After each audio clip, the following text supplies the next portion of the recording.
On my birthday, my husband and children handed me divorce papers and eviction notices. The house, the business, the company, everything gone. My daughter sneered, calling me pathetic as they all laughed. I smiled, signed without trembling, and quietly left. Within a week, my phone lit up with 42 desperate calls. Karma had arrived faster than expected. She actually thinks we're throwing her a party tomorrow. Sophia's laugh drifted through the heating vent from Elijah's home office directly below our bedroom. I pressed my ear closer to the metal grate. Dad, are you sure the lawyer said the eviction notice is legal? Nathan's voice now. We've covered everything, Elijah responded. The business transfer, the house deed, the divorce papers. By tomorrow night, your mother won't own anything except that ancient Honda she refuses to sell.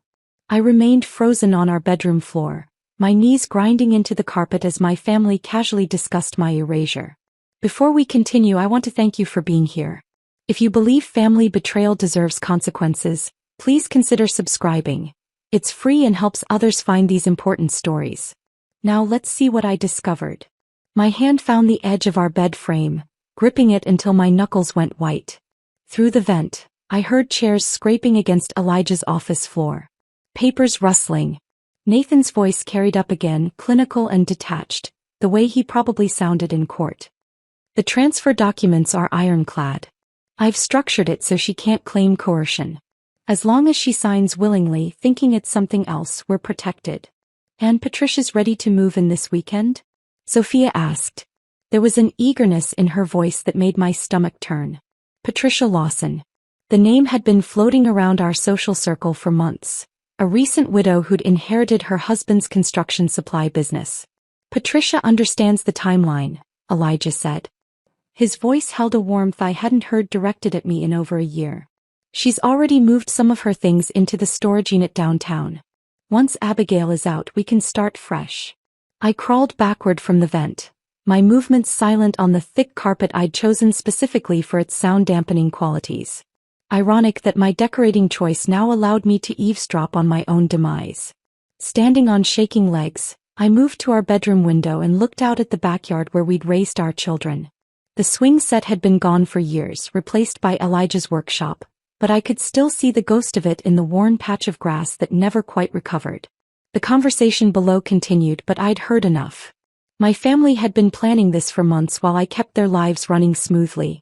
This morning alone, I'd already reviewed 5 contracts for the construction company, confirmed next week's material deliveries, and balanced the accounts that Nathan was supposedly managing. I walked to our closet and pulled down the small suitcase from the top shelf, the one I used for overnight business trips.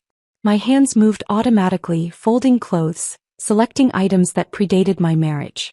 The pearl necklace my mother had given me for my high school graduation. The watch I'd bought myself with my first paycheck. The photo album from college before Elijah existed in my world. Downstairs, I heard the office door open. Footsteps dispersed through the house. Elijah's heavy tread moved toward the kitchen. Nathan's lighter steps headed to the front door, probably leaving for his apartment downtown, the one I'd co-signed for when his credit wasn't sufficient. Sophia's heels clicked toward the garage, where her BMW sat, the car we'd given her for completing her master's degree. I tucked the suitcase back into the closet and descended the stairs with practiced normalcy. Elijah stood at the kitchen counter, pouring coffee into his favorite mug, the one with the hairline crack that Nathan had given him years ago. He looked up when I entered, and for a moment I saw a flicker of something. Guilt? Anticipation? It passed too quickly to identify. Morning plans? I asked, pulling my own mug from the cabinet. Just some paperwork in the office. He didn't meet my eyes. Tomorrow's a big day. Your birthday. The words sat between us like a loaded gun on the table. 60 years old. I added cream to my coffee, watching it swirl and disappear into the darkness. I suppose that's worth celebrating. We have something special planned. His smile didn't reach his eyes. It hadn't in months, I realized. When had I stopped noticing? The morning stretched ahead with its usual routine, but everything felt different now. I drove to our construction company's warehouse, where Carlos greeted me with his usual worried expression about inventory discrepancies. 3 pallets of premium oak flooring had vanished from our system. 2 shipments of marble had been redirected without authorization. The security cameras had mysteriously malfunctioned on the exact nights these changes occurred. "Mrs. B," Carlos said, lowering his voice, "something's not right here. These aren't accidents or software glitches." I patted his shoulder, this loyal man who'd worked for us since the beginning. "I know, Carlos. Don't worry about it. Just document everything carefully." He nodded, confusion clear on his face. He didn't understand why I wasn't more upset.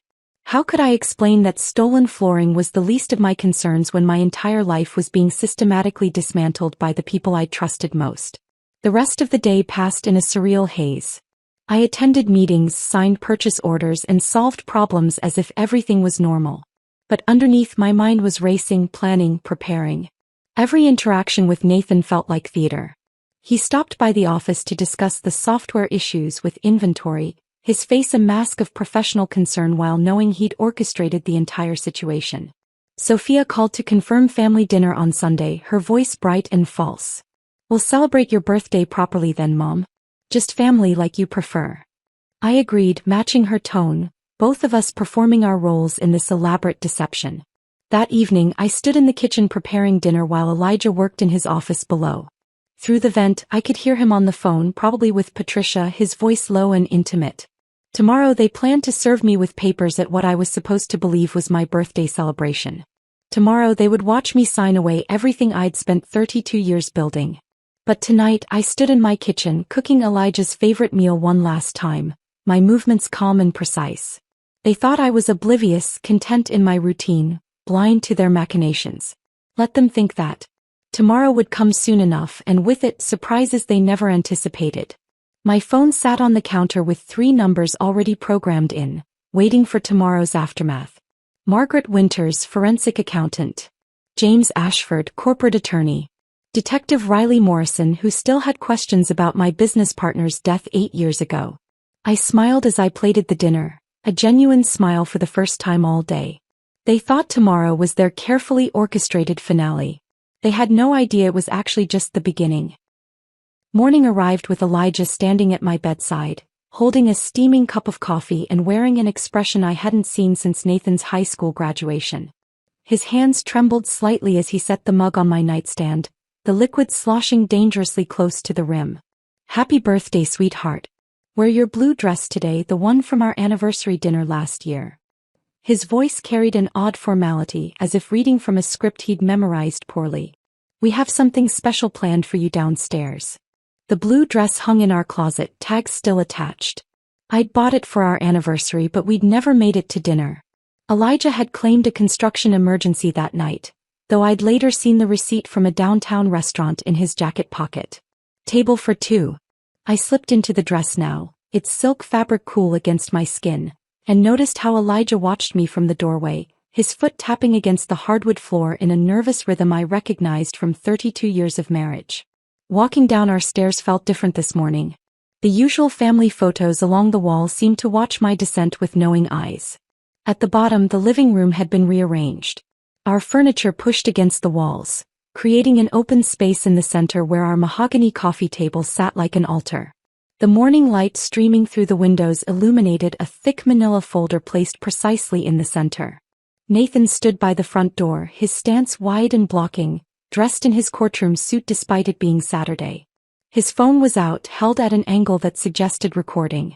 Sophia positioned herself near the hallway to the garage, her own phone raised, a small smile playing at her lips. They formed a triangle with Elijah at the apex, and I stood in the center, surrounded. "Please sit down, Abigail." Elijah gestured to the chair they'd positioned facing the table. Not my usual spot where I'd sat for thousands of morning coffees, but a kitchen chair brought in specifically for this moment. The wood felt cold through the silk dress. Nathan cleared his throat and stepped forward, his lawyer voice replacing any trace of the son who used to call me for advice during law school. "Mom, we need to discuss some changes to the family structure and business arrangements. What we're presenting today is the result of careful consideration and legal consultation." The folder opened under Elijah's fingers, revealing documents marked with yellow tabs indicating signature lines. So many tabs. A lifetime of tabs. Nathan continued speaking, his words flowing with practiced precision while I watched Elijah's hands shake as he spread the papers across the table's surface. The first document is a dissolution of marriage filing. The terms are generous, considering the circumstances. Nathan's eyes never met mine, focused instead on a point just above my head. You'll receive your personal belongings and the Honda. The second set transfers your interest in the construction business to Dad, recognizing his role as primary operator. The third relinquishes claim to this property, acknowledging that the mortgage and improvements were funded primarily through Dad's efforts. Each word landed with calculated impact, but it was Elijah who delivered the personal blow. We've grown apart, Abigail. You know we have. This is best for everyone. A chance for new chapters. His memorized speech faltered as he gestured vaguely at the papers. Patricia Lawson has been helping us navigate this transition. She understands business, understands what we need moving forward. Sophia finally spoke, her young voice carrying a cruelty that must have been rehearsed to achieve such perfect delivery. We've already moved your things to the garage, Mom. The stuff that's actually yours anyway. Most of it was Dad's money that bought everything else. She lowered her phone slightly to look directly at me. It's all sorted, labeled, ready for you to take. The silence that followed felt alive, breathing in the space between us. Through the front window I caught movement. Mrs. Henderson from across the street stood in her garden, pretending to water plants that didn't need watering. Tom Martinez next door had chosen this moment to check his mailbox for the third time this morning. They knew. The whole neighborhood had been informed or warned or invited to witness my humiliation. You're pathetic, Mom. Sophia's words cut through the silence with surgical precision. Did you really think we needed you anymore? Dad built this business. Nathan has the legal expertise. I have my own life, my own career. What exactly do you contribute except going through the motions every day like some kind of robot? Nathan's chuckle came quick and sharp, a sound I'd never heard from him before. Elijah's laugh followed, nervous and high, the laugh of a man who'd crossed a line and couldn't find his way back.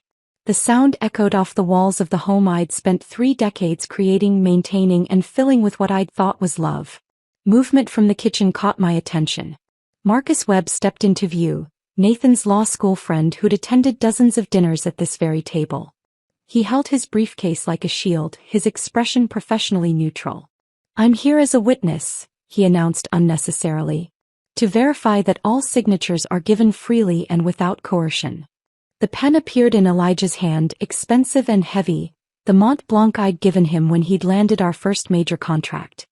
He extended it toward me with the same hand that had held mine through labor pains, through my mother's funeral, through celebrations and failures and ordinary Tuesday mornings that now felt like treasures I'd never properly valued. I took the pen. Its weight felt significant, final.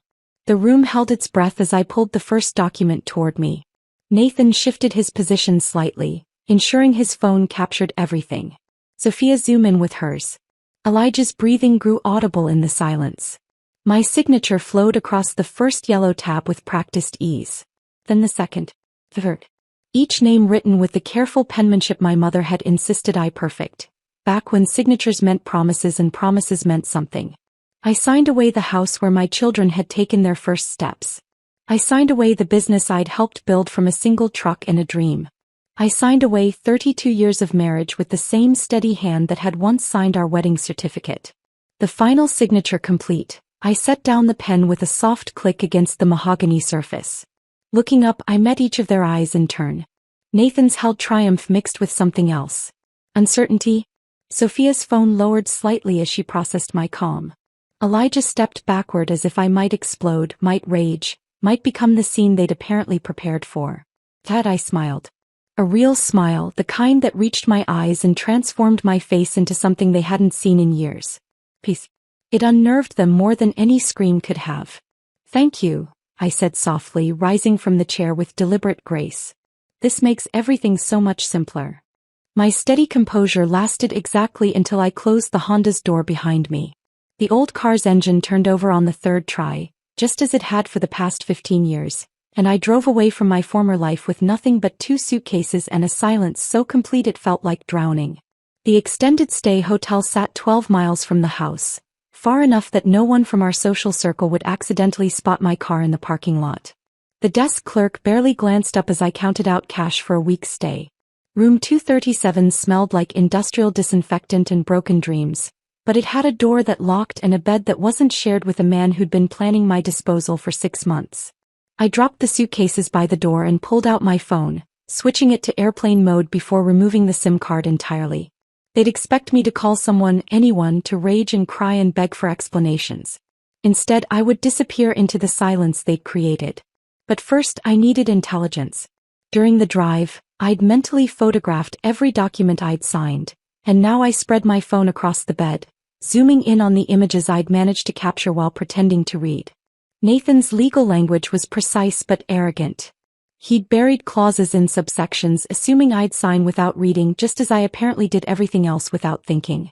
One clause particularly stood out. A non-compete agreement preventing me from working in construction within a 500-mile radius. Unenforceable according to state law, but they didn't know I knew that. My notebook filled quickly with columns of information. Assets they knew about versus ones they didn't. The separate business account I'd opened 3 years ago when I'd started noticing discrepancies, now holding $40,000 in legitimate consulting fees from side projects Elijah had deemed too small to bother with. The storage unit across town where I kept my mother's antiques, still in my maiden name. The network of suppliers who dealt with me directly, bypassing the official company channels. At exactly midnight, I walked to the hotel's business center and used their phone to make the first call. Margaret Winters answered on the second ring, her voice alert despite the hour. We'd been roommates at State College, both studying business when women were still oddities in those classrooms. She'd become a forensic accountant specializing in divorce cases, finding hidden assets with the dedication of a bloodhound. Abigail? This number isn't yours. Her voice sharpened with concern. I need your expertise, Margaret. Confidentially. Can we meet tomorrow? Where and when? No questions about why I was calling from an unknown number at midnight, no expressions of surprise. Margaret had handled enough ugly divorces to recognize the sound of a woman in crisis. The second call required more delicate handling. James Ashford had built his law practice on corporate litigation, but 4 years ago, I'd helped his daughter Rebecca escape an abusive marriage by hiding her in our guest house for 3 weeks while James arranged protection orders. He tried to pay me, tried to express gratitude in ways that mattered to men like him, but I'd simply told him that someday I might need a favor. James, it's Abigail Brennan. I'm calling in that favor. His pause lasted 3 seconds. I'll clear my morning schedule. My private office entrance, 7 sharp. The third call made my hands shake slightly. Detective Riley Morrison had investigated my business partner Robert Lawson's death 8 years ago. Heart attack at 52, the coroner had ruled, though Robert had just passed a comprehensive physical the month before. His widow Patricia had inherited his shares in our largest competitor, then sold them 6 months later for triple their value when the company mysteriously received 3 government contracts Robert had been pursuing. Detective Morrison? This is Abigail Brennan. I have information about Robert Lawson that might interest you. That case has been cold for 8 years, Mrs. Brennan. It won't be cold after you hear what I've learned about Patricia Lawson's previous husband. The one who died 5 years before Robert. The silence stretched long enough that I wondered if he'd hung up. Then, can you come to the precinct tomorrow afternoon? Bring everything you have. By dawn, my phone had accumulated 17 missed calls despite being powered off. The hotel's business center computer showed 53 emails in the new account I'd created. Several were from Carlos, my warehouse manager, each one more urgent than the last. I called him from the hotel phone, knowing he'd be at the warehouse by 5:30, just as he had been every morning for 12 years. Mrs. B, thank God. Everything's going crazy here. Mr. B showed up at 4 this morning with that Lawson woman, had me change all the computer passwords, said you were taking a medical leave. His voice dropped. She was measuring the offices, talking about renovations. Carlos, I need you to do exactly what they tell you, but I also need you to document everything. Every change, every visitor, every unusual order or cancellation. Can you do that without being obvious? You gave me a chance when nobody else would, Mrs. B. I don't forget that. The next 2 hours brought a flood of intelligence. 3 major clients had called Carlos directly, confused about emails from Nathan announcing restructuring and price increases. Two suppliers reported that payment terms had been unilaterally changed from 30 days to 90.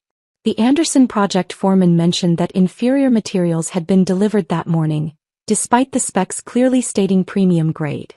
But the most valuable information came from an unexpected source. Nancy Palmer, who ran the coffee shop where Elijah met clients, called the hotel's main line asking for me specifically. Someone had told her I might be staying there. "Honey, I don't know what's happening in your world, but that husband of yours has been meeting with Patricia Lawson every Tuesday and Thursday morning for the past 18 months. Always the corner booth, always thought they were being discreet." She paused. "My cousin Linda works at the courthouse. Patricia's been there 3 times in the past month filing paperwork. And here's the interesting part, she filed the exact same types of documents before her second husband died. Linda remembers because it seemed strange at the time, getting everything in order months before he had his sudden heart attack. The pieces formed a pattern so clear I wondered how I'd missed it. Elijah hadn't fallen for a younger woman or gotten bored with our marriage. He'd been selected, groomed, and was now being positioned for something far worse than divorce. Patricia Lawson didn't just steal businesses. She eliminated their owners after securing control. I made one final call that morning, this time to Sarah Martinez, who ran the private investigation firm James had recommended for business matters. Her rate was expensive but worthwhile, especially when I mentioned Patricia Lawson's name. "That woman's got a reputation," Sarah said carefully. "I'll need a retainer, but I can have preliminary background by tomorrow. Fair warning though, if half of what I've heard is true, you're not dealing with a simple divorce situation. You're dealing with someone who plays for keeps permanently." The hotel room had transformed from a refuge into a command center. Documents spread across the bed, laptop open to business accounts they didn't know existed, phone numbers for allies who would help me navigate the disaster my family had unleashed. They thought they'd won, thought I'd crumble into nothing while they celebrated their freedom. They had no idea what they'd actually done. They'd freed me too. Margaret Winters arrived at the hotel room at 7 the next morning carrying 2 laptops and a box of files that made the desk groan when she set them down. Her expression shifted from professional concern to genuine alarm when she saw the documents I'd photographed spread across the bed, each one marked with sticky notes detailing the hidden clauses and implications. 3 years, she said after 90 minutes of analysis, her fingers flying across calculator keys. "They've been bleeding the company for 3 years, Abigail. The patterns are clear once you know what to look for." She pulled up spreadsheets on her laptop, the numbers forming a story of systematic theft. Funds diverted through fake vendor payments, legitimate expenses inflated by 30% with the excess routed to accounts in the Cayman Islands, construction materials purchased but never delivered, their costs written off as losses. The total made my stomach turn. $1.2 million methodically stolen while I'd been focused on daily operations. "Nathan's digital signature appears on every fraudulent document," Margaret continued, highlighting specific transactions. "He used his law firm's credibility to authorize transfers that would never pass a real audit. And here, look at this." She pointed to a series of equipment sales from 6 months ago. "Your daughter sold 3 excavators and a crane through a third party. The equipment went for half its market value, and the buyer was a shell company that traced back to an art gallery. Her gallery. The gallery Sophia had opened last year, the one we'd celebrated with champagne and proud parent photos. Every opening, every exhibition funded by stolen equipment from the company her grandfather had started with his bare hands and a single truck." Margaret's most damning discovery came from cross-referencing dates. "Patricia Lawson's name appears on signature cards for your business accounts 2 weeks before your birthday, before the divorce papers were filed. They were so confident you'd signed that they'd already started the transfer process." My phone buzzed with a text from Carlos. "Need to talk. In person. Urgent." I met him at a diner 5 miles from the warehouse, choosing a booth where I could watch the door. Carlos arrived looking haggard, sliding into the seat across from me with movements that suggested he'd been looking over his shoulder. "Mrs. B, I stayed late last night pretending to do inventory. Around 9 your husband showed up with that Lawson woman. They didn't know I was in the upper storage area." He pulled out his phone, swiping to a voice recording app. "I recorded this." The audio was muffled but clear enough. Elijah's voice. "Once the divorce is finalized, we can start liquidating assets more aggressively. Then Patricia, her tone cold and businesslike. The timeline is critical. We need her completely removed from any decision-making position. If she tries to interfere, we'll handle it. I've handled obstacles before. There's more, Carlos whispered. I checked the security system this morning. Someone deleted footage from 3 specific nights over the past month. But they didn't know about the backup drive I installed in the ceiling. I have everything. The footage he'd saved on a thumb drive showed Elijah and Patricia photographing inventory lists, client contracts, and supplier agreements. In one frame, Patricia was on her phone while pointing at our client database on the computer screen. The timestamp showed 2:47 a.m., 3 weeks before my birthday. They've been planning to gut the company and sell it piece by piece, Carlos said. I heard her mention buyers from Phoenix who'd take the contracts but not the employees. Everyone would be terminated. Detective Morrison's call came as I was driving back to the hotel. Can you meet me at the precinct now? What I found, we need to discuss it immediately. His office hadn't changed in 8 years, still cluttered with case files and coffee cups that looked like science experiments. But his expression was different, sharper, more focused than when he'd investigated Robert's death. Patricia Lawson's first husband died of a heart attack at 48. Her second, Robert, at 52. Both were cremated within 48 hours, which is unusual but not illegal. But here's what we missed the first time.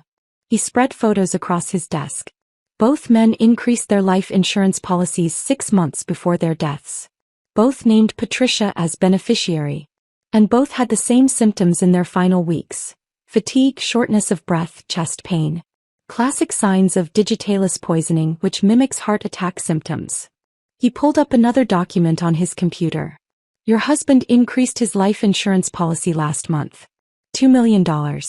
Patricia Lawson is listed as secondary beneficiary after you. But once the divorce is finalized, she becomes primary, I finished. My tech specialist recovered deleted text messages from a phone Patricia thought she'd destroyed.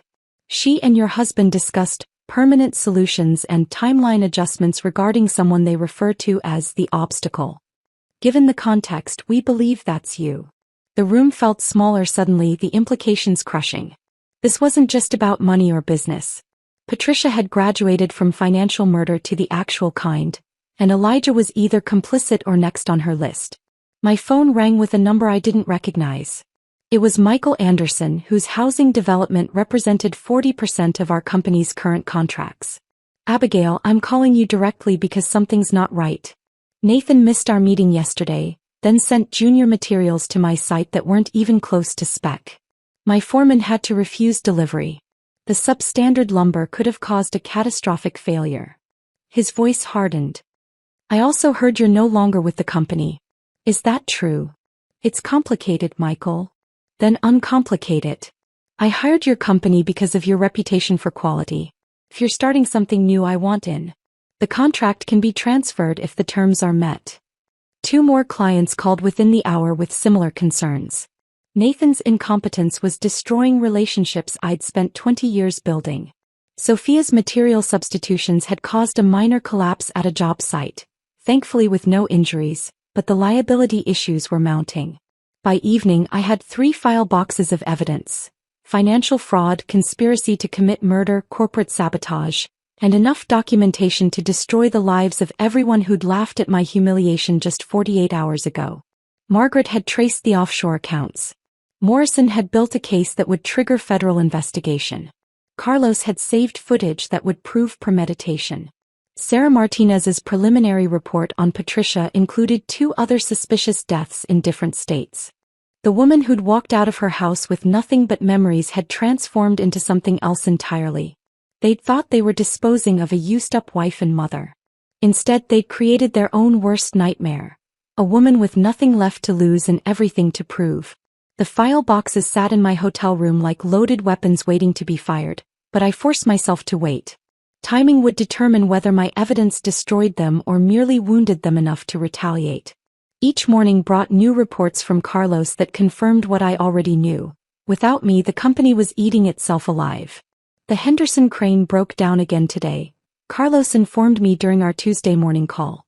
Nathan refused to authorize the repair costs, said we'd just use the backup. He doesn't know we sold the backup crane 6 months ago. Sophia handled that transaction herself. The operator had to walk off the Mitchell site.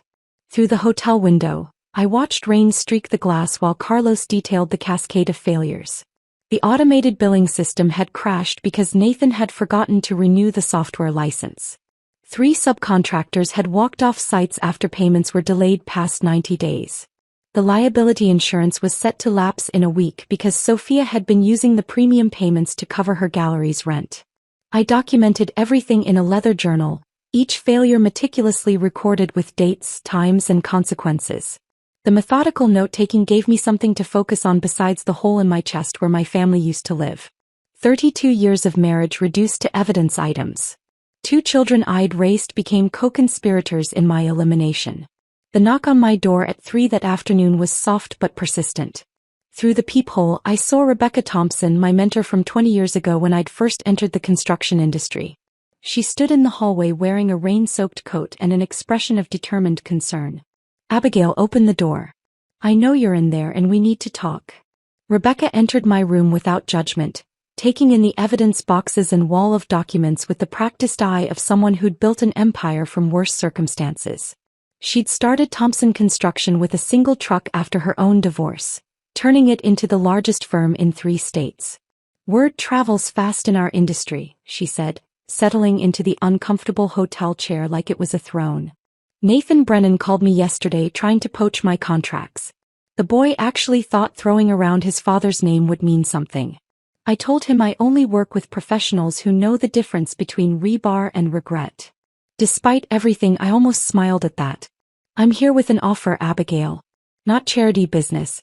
I need someone who understands quality control, client relationships, and project management. Someone who can take over our commercial division while I focus on government contracts." She pulled a folder from her briefcase. "Full partnership track. Corner office in the Meridian building. And here's the interesting part. It overlooks your old headquarters.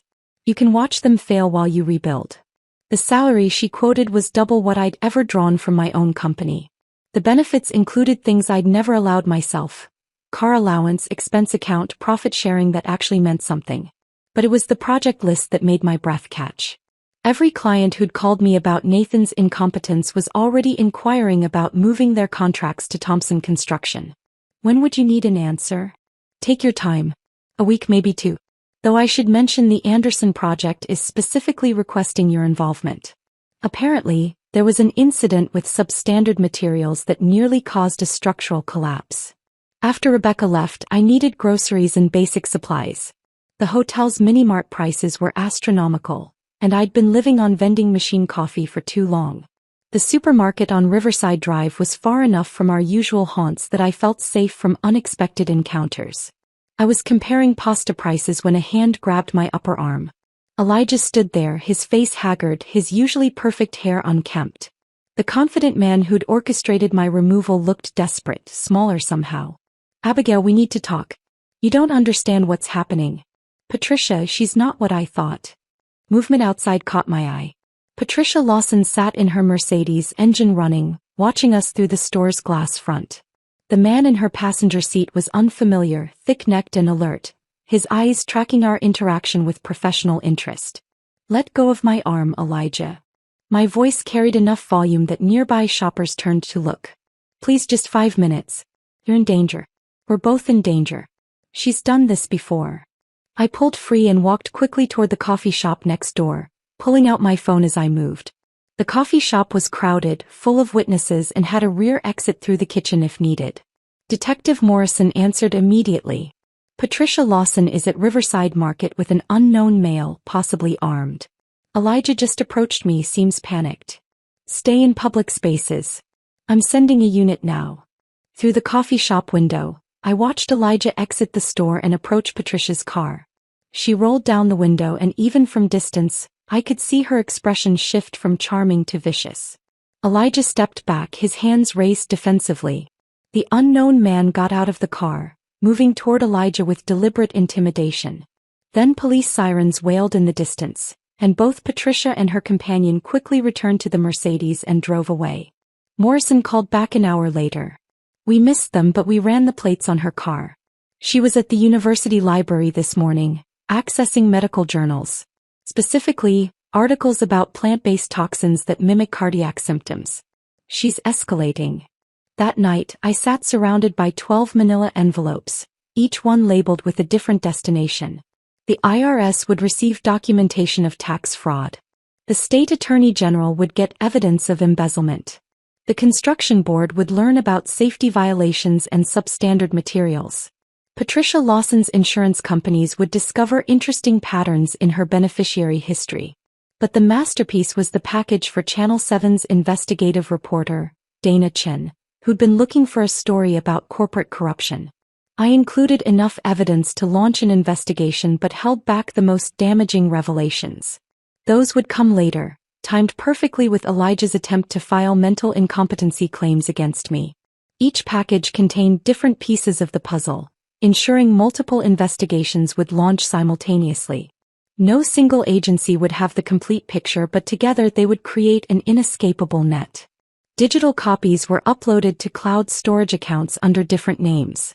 Physical copies were secured in a safety deposit box at a bank where nobody knew me. The 12th envelope was different.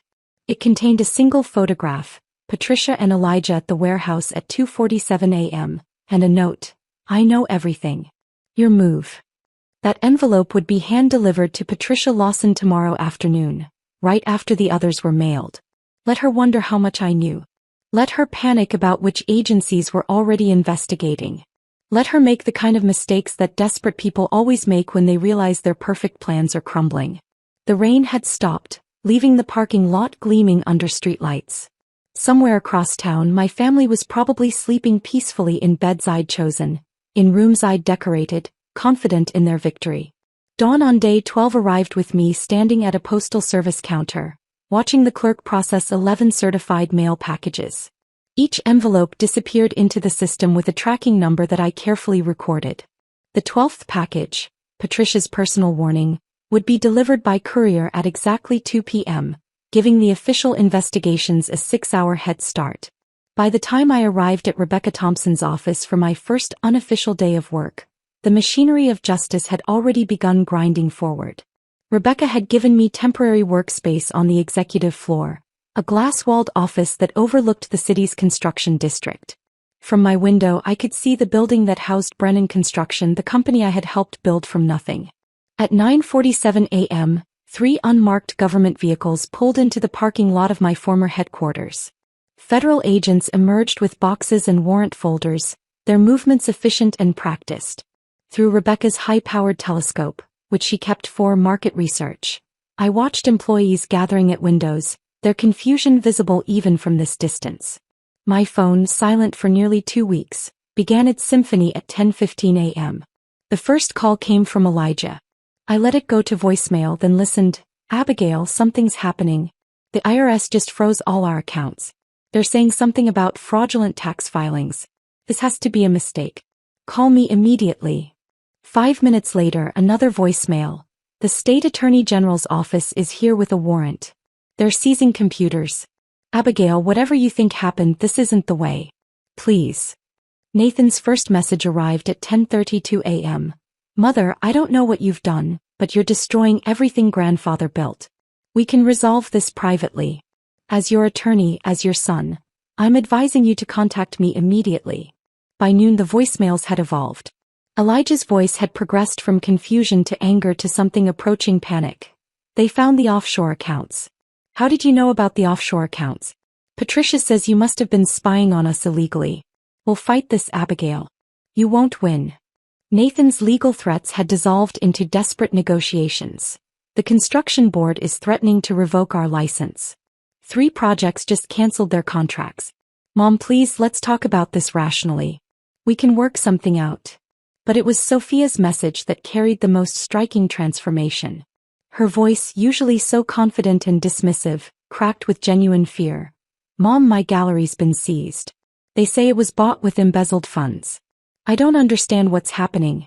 I don't have anywhere to go. The apartment was in the company's name. My cards don't work. Mom, I don't know how to. I've never had to. Please call me." 42 calls in total by 3 p.m. I documented each one, saving the voicemails to multiple devices. Evidence of their panic would be useful if they tried to claim ignorance later. The courier confirmed Patricia's package delivery at 2:03 p.m. By 2:47 p.m., Sarah Martinez's investigator sent me photos that exceeded my wildest expectations. Patricia stood on her penthouse balcony, hurling what appeared to be Elijah's clothes into the afternoon air. Expensive suits floated down like surrender flags while she screamed loud enough for neighboring buildings to hear. She found the photos in the package, Sarah explained over the phone. Pictures of Elijah with 2 different women at hotel bars over the past year. He's been playing her while she was playing him. She's destroying everything he left at her place. The investigator's video footage showed Elijah arriving at the building, looking up at the clothing rain, then backing away as Patricia appeared to throw a laptop that exploded on the sidewalk near his feet. The security guard blocked his entry while Patricia could be heard shrieking about being made a fool. "There's more," Sarah continued. She came down to the lobby with scissors, threatening to cut up his car seats. Building security had to restrain her. Elijah fled to a motel off Highway 9. The same one where you're staying, actually. He's 3 doors down from your room. The irony was almost poetic. The man who had orchestrated my exile was now living in the same cheap motel, probably eating from the same vending machines, definitely experiencing the same crushing realization that everything he thought he controlled had slipped away. Rebecca and I spent the afternoon visiting clients who had expressed concerns about Brennan Construction's stability. The Anderson meeting was particularly satisfying. Michael Anderson himself greeted us in his office, where architectural plans for his development covered every surface. "Abigail, I'm glad you're here. I received a call from Nathan Brennan this morning, threatening legal action if I break our contract." 20 minutes later, the news broke about federal investigations into the company. "I want Thompson Construction to take over immediately, with you personally overseeing the project." We visited 6 clients that day. Every one of them signed transfer agreements moving their contracts to Thompson Construction. The combined value exceeded $8 million, more than Brennan Construction's entire annual revenue from the previous year. Carlos called as we returned to the office. "Mrs. B, it's chaos here. 17 workers have already quit. The rest are updating resumes. Nathan tried to run a safety meeting but didn't know the basic protocols. Someone called OSHA about the violations. They're coming Monday. Carlos, Thompson Construction needs an experienced warehouse manager. Same crew, better pay, actual safety standards. Interested?" His relief was audible. "When do I start?" By evening, Rebecca and I had hired 12 of Brennan Construction's best employees, secured 4 major contracts, and established a transition timeline that would have the Anderson project back on schedule within a week. We celebrated with coffee in her office, watching the last government vehicle leave the Brennan Construction parking lot. "You know what the beautiful part is?" Rebecca said, studying the building through her telescope. "You didn't destroy them. You just removed yourself from the equation and let them reveal who they really were. The fraud, the theft, the incompetence, it was always there. You were just the foundation holding it all together." My phone buzzed with text number 43 from Elijah. "Patricia knows about the other women. She's threatening to go to the police about something. I don't know what you've started, but it's destroying everything." I deleted the message without responding. Tomorrow the news would break publicly. Dana Chen's investigative report would air during the evening news. The construction community would learn about the fraud, the safety violations, and the federal investigations. By week's end, Brennan Construction would exist only as a cautionary tale about greed and betrayal. But tonight I sat in my temporary office, looking out at the city I had helped build one quality structure at a time. Tomorrow I would sign my employment contract with Thompson Construction. Tomorrow I would begin rebuilding my professional life on my own terms. The phone rang once more. Call number 44. This time I recognized the number as the motel's front desk. Elijah was probably trying to reach me through their phone since I wouldn't answer his calls. I let it ring, packed my things, and headed to my room at a different hotel across town. The new hotel room felt safer, 20 miles from Elijah and his desperate attempts to reach me through the motel's front desk. I had just finished organizing my new office supplies when Dana Chen's investigative report began playing on the mounted television. Her serious expression filled the screen as she stood outside Brennan Construction's headquarters, the building looking abandoned despite the middle of the business day. Tonight, we investigate the sudden collapse of one of the region's most trusted construction companies, following federal raids and multiple arrests, Dana announced. Behind her, workers were removing the bronze letters spelling Brennan from the building's facade, each letter dropping into a truck bed with a hollow clang. My phone vibrated with a text from Detective Morrison. Turn to Channel 5 instead. You'll want to see this live. I switched channels to find breaking news coverage. Federal agents were escorting Elijah from the Highway 9 motel in handcuffs, his head down, his expensive suit replaced by the rumpled clothes he'd been wearing for days. The timestamp showed 6:47 p.m., exactly 3 weeks since my birthday ambush. The reporter's voice carried over the footage. Elijah Brennan, founder of Brennan Construction, arrested on charges of tax evasion, fraud, and conspiracy. The scene shifted to Nathan's law firm downtown. Through the glass doors, agents could be seen carrying boxes while Nathan stood frozen at the reception desk, his colleagues backing away as if his legal troubles might be contagious. His arrest happened in full view of the senior partners who had once praised his ruthless efficiency. They led him out through the main entrance, ensuring everyone saw the Golden Boy's public downfall. Sophia's arrest was quieter but no less complete. The gallery she had loved so much was wrapped in yellow tape, the windows she had spent weeks arranging now blocked by federal seizure notices. Agents found her sitting in the back office, surrounded by pieces she could no longer sell from a business that no longer existed. The reporter noted she went quietly, seemingly in shock. Patricia Lawson's arrest provided the evening's dramatic climax. News helicopters circled her penthouse as agents attempted entry. She could be heard screaming about her rights, about conspiracy, about being set up. The footage showed her being dragged out, still in designer heels and a silk robe, her perfectly styled hair finally disheveled. The reporter mentioned additional charges being prepared related to 2 previous husbands' deaths. Morrison called as the coverage continued. Can you come to the station tomorrow morning? There are some things you need to know about what we found. The next morning, Morrison's office felt different. The exhaustion in his eyes had been replaced by grim satisfaction. He spread files across his desk, each one labeled with names I recognized. The text messages we recovered are damning. Patricia and Elijah discussed your removal extensively. The birthday ambush was supposed to destabilize you, make you vulnerable. Patricia had sourced digitalis from a contact in Mexico. The plan was to wait 3 months, then invite you for a reconciliation dinner. My stomach turned, but Morrison continued. Here's the ironic part. Patricia was simultaneously planning Elijah's death for approximately 8 months later. She'd already drafted documents transferring his assets to her name. Your husband thought he was the predator, but he was always her prey. He showed me a message from Patricia to an unknown number. E is easier to manage than expected. Once A is handled, we'll need 6 to 8 months before his heart attack. The construction contracts alone worth 8M. Your walking away disrupted everything, Morrison explained. Without you to blame for the company's collapse, Patricia couldn't position herself as Elijah's savior. When the investigation started, she panicked, moved too fast, made mistakes. Your silence saved your life and probably his too. I returned to Thompson Construction's offices to find my permanent workspace ready. The corner office Rebecca had promised overlooked the entire construction district. Through the floor-to-ceiling windows, I watched a foreclosure notice being posted on the house I had designed with such hope decades ago. The workers were gentle with it, as if understanding the weight of what they were posting. Throughout the day, former Brennan Construction employees stopped by to thank me for hiring them at Thompson. Carlos had brought his entire warehouse team. The Anderson project foreman had convinced his best crews to make the switch.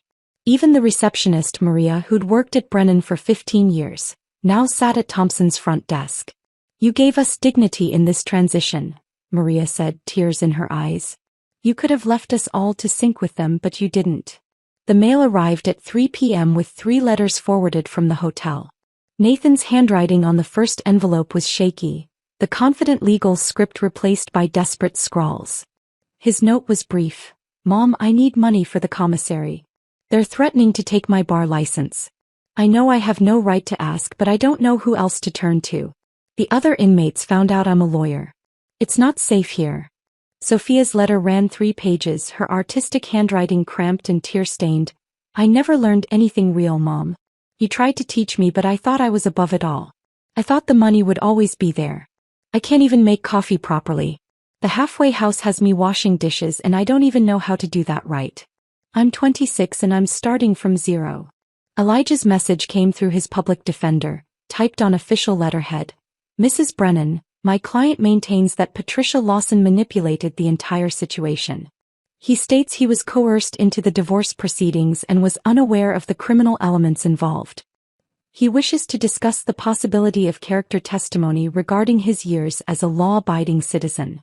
I created a new folder in my filing cabinet, labeling it Birthday Gifts in permanent marker. Each letter went inside not out of cruelty but as evidence of consequences. They had given me divorce papers for my 60th birthday. The universe had returned the favor with arrest warrants for theirs. That evening I stood in my new office as the sun set over the city. The Brennan construction sign was completely gone now, leaving only ghost letters on the building's facade where decades of weather had left their mark. Tomorrow, demolition would begin on the interior, stripping it bare for new tenants. Rebecca joined me at the window, handing me a cup of tea. Any regrets? I thought about the question, watching the last light fade from my former life. They taught me something valuable. Sometimes the best revenge isn't destroying those who hurt you. It's stepping back and letting them destroy themselves while you build something better from their ashes. The local news played on the office television, showing footage of the 4 arrests again. The reporter mentioned that additional charges were being filed daily as more evidence surfaced.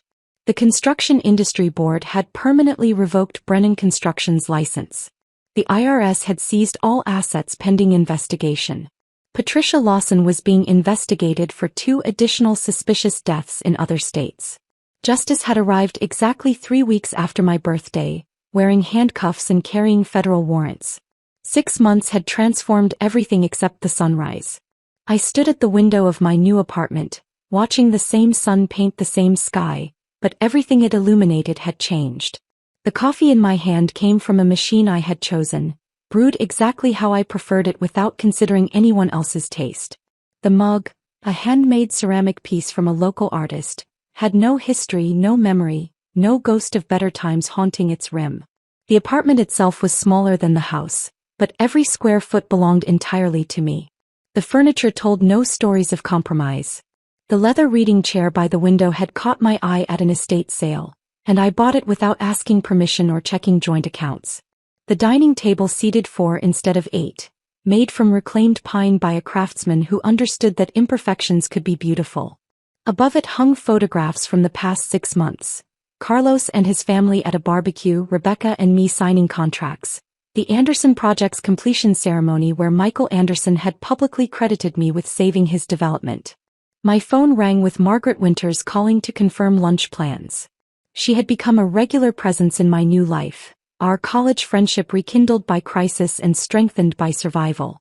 We met weekly now, 2 women who had learned that starting over at 60 was not a consolation prize but an unexpected gift. The partnership ceremony at Thompson Construction was scheduled for that afternoon.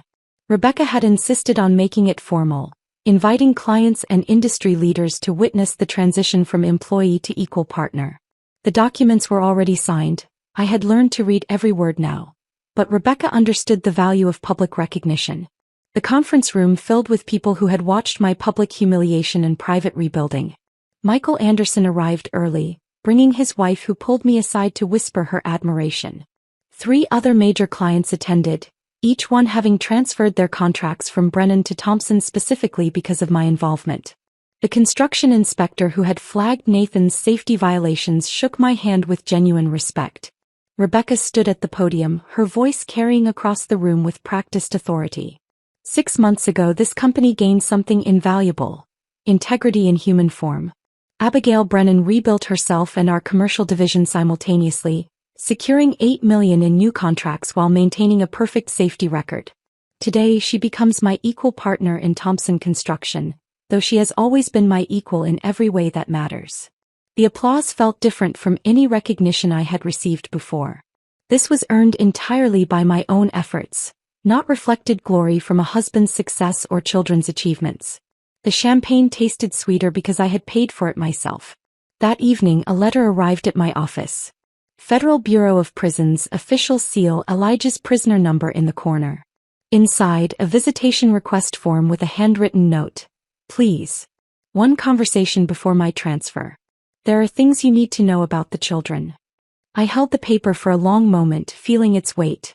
The man who had orchestrated my disposal was invoking our children to manipulate me one last time. But curiosity won. 3 days later, I sat in a federal detention center's visiting room, watching them bring in someone who looked like Elijah, aged 10 years. His orange jumpsuit hung loose on a frame that had lost 30 pounds. The confident posture had been replaced by a defensive hunch. When he sat across from me, separated by reinforced glass, his hands shook as he picked up the phone. "You look well," he said, his voice hollow through the receiver. I said nothing, waiting. "They're struggling. Nathan and Sophia. The public defender says Nathan might get 18 months minimum security if he cooperates fully. Sophia's in a halfway house learning job skills." He paused, studying my face for sympathy that wasn't there. "There are children, Abigail. They stopped being my children when they laughed at my pain."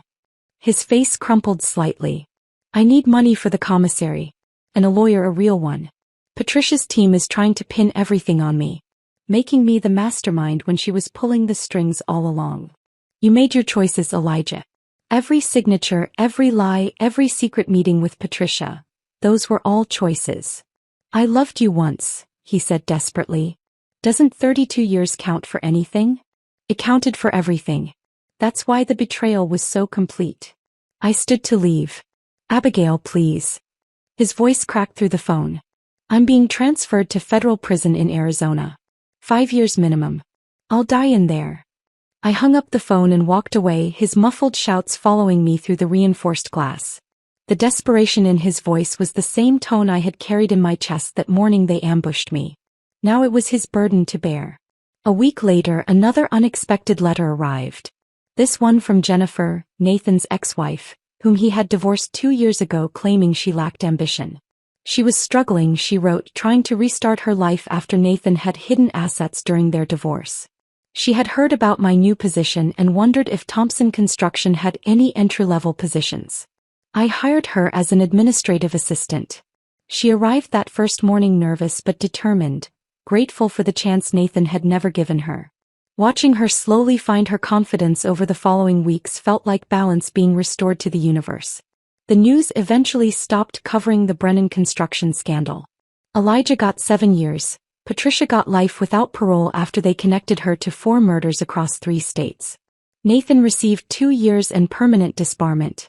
Sophia got probation and community service, though the halfway house reported she was finally learning basic life skills. I kept their letters in the folder marked birthday gifts, occasionally reading them to remind myself how far I had traveled from that morning of orchestrated cruelty. They had given me divorce papers and eviction notices, thinking they were ending my story. Instead, they had freed me to write a better one. Standing in my office as another day ended, I watched the city lights begin their nightly show. Somewhere in federal prisons across the country, the people who had tried to erase me were learning what erasure really felt like. Those 42 desperate calls had come too late because karma had already been set in motion the moment they chose cruelty over compassion. My phone sat silent on my desk, no longer a source of dread but a tool for the business I was building on my own terms. Tomorrow would bring new contracts, new challenges, new opportunities to prove that the best revenge was not destruction but reconstruction. I had built beauty from their ashes, and it was entirely mine. If this story of calculated revenge had you holding your breath, hit that like button right now. My favorite part was when Abigail calmly signed every document with a serene smile, knowing she had already set her plan in motion. What was your most satisfying moment? Drop it in the comments below. Don't miss more gripping stories like this. Subscribe and hit that notification bell so you never miss an upload.